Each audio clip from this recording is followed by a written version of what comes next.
అనుదినమన్న శ్రోతలకు మన ప్రభువును రక్షకుడై ఉన్న యేసుక్రీస్తేక సరిసాటి లేని మహా గొప్ప పరిశుద్ధమైన నామమునందు శుభములు.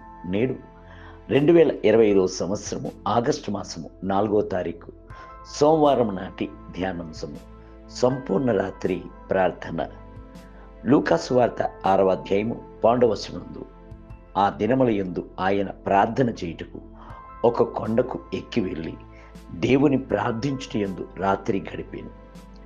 ఉదయకాల ప్రార్థనకు సాయంకాల ప్రార్థనకును క్రీస్తే మాదిరికరముగా ఉండేను. సంపూర్ణ రాత్రి ప్రార్థనకు కూడాను ఆయనే మాదిరికరము. రాత్రి అంత్యును దేవుని తట్టున ఆయన ప్రార్థన చేయుచూనే ఉండెను అను సంగతిని మనము ఎరుగుదుము. తమిళ రాష్ట్రం నందు గొప్ప ఉద్యమము ప్రారంభించుటకు సంపూర్ణ రాత్రి ప్రార్థన ఒక మూల కారణముగా ఉండేను. 1973వ సంవత్సరమున సహోదరుడు డిజెస్ దినకరన్ గారును సహోదరుడు జీవానందం గారును కలిసి చెన్నైలో సంపూర్ణ రాత్రి ప్రార్థనను ప్రారంభించారు అని మా తండ్రి గారు చెప్పగా విని ఉన్నాను. నేను కూడాను అట్టి ప్రార్థన యందు పాల్గొని ఉన్నాను. దేవునిక ప్రేమ అలలుగా అంతరంగమును మండించి రగిలించెను. ప్రార్థించినట్లు ప్రేరేపించి పురిగొలిపినది. సమయము గడుచుటియే తెలియక దైవిక ప్రసన్నత మధురముగా ఆవరించుకొనెను.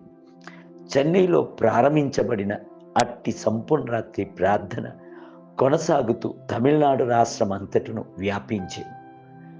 ఇందువలన వేవేల కొలది మిషనరీలు, సువార్థికులు, సేవకులు లేవనెత్తబడిరి. అవును, ప్రార్థన అంతరంగములను, పట్టణములను, దేశమునే కదిలించు. ప్రభు ఎల్లప్పుడూ మీ యొక్క ప్రార్థనను వినుటకు ఆసక్తితో ఉన్నాడు. కీర్తనకారుడు సెలవిచ్చుచున్నాడు, పగలు నీదే, రాత్రియు నీదే, సూర్య చంద్రులను నీవే నిర్మించిదివి.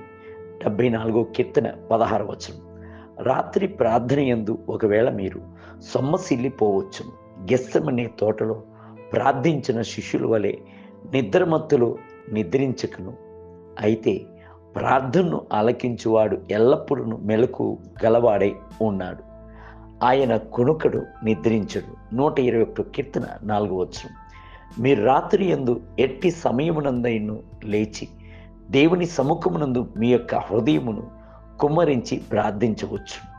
దావీదు సెలవిచ్చుచున్నాడు, న్యాయమైన నీ విధులను బట్టి నీకు కృతజ్ఞతాస్తుతులు చెల్లించుటకు అర్ధరాత్రి వేళ నేను మేలుకొను వాడను. 119వ కీర్తన 62వ వచనం.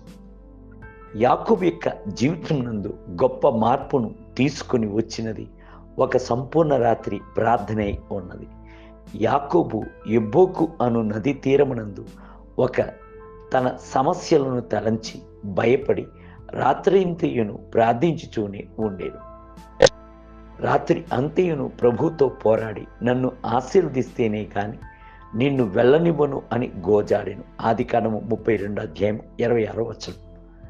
ఆ ఒక్క రాత్రి ప్రార్థన యాకోబునకు ప్రభు యొక్క ఆశీర్వాదము పొందుకున్నట్టు చేసెను.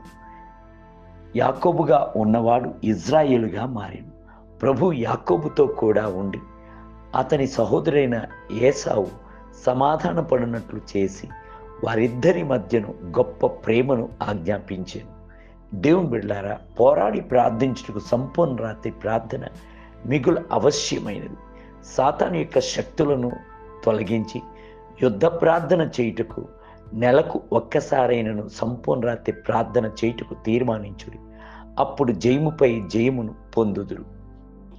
నేటి ధ్యానమునకే నాకు సహాయము వచ్చు కొండల తట్టు నా కన్నులు ఎత్తుచున్నాను. 121 కీర్తన 1వ వచనం. నేటి వేద పఠనము ఉదయం కీర్తన గ్రంథము 66 మరియు 67 అధ్యాయము, సాయంత్రము రోమీయులకు రాసిన పత్రిక 7వ అధ్యాయము. ప్రభు మిమ్ములను దీవించును గాక. ఆమేన్.